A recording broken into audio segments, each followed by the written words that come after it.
நீங்கள் எல்லா பக்தியோடும் நல் ஒழுக்கத்தோடும் கலகமில்லாமல் அமைதலுள்ள வாழ்க்கை வாழும்படி ராஜாக்களுக்காகவும் அதிகாரமுள்ள யாவருக்காகவும். அந்த காலத்தில் ராஜாக்கள் ஆட்சி, அப்புறம் அதிகாரிகள், அமைச்சர்கள், அதிகாரிகள் எல்லாம் இருந்தாங்க.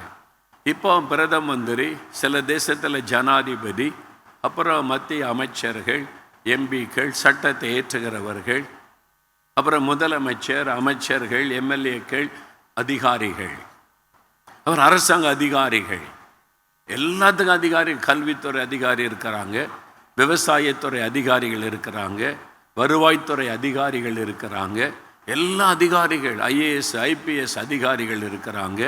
நீதிமன்றத்தில் நீதிபதிகள், அவங்களுக்கு ஒரு பெரிய அதிகாரம் இருக்கிறது.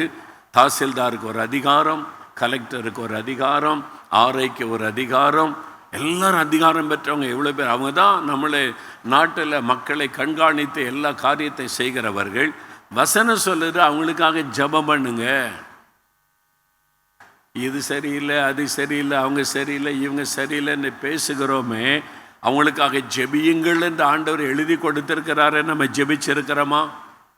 ஜெபிக்கணுமே.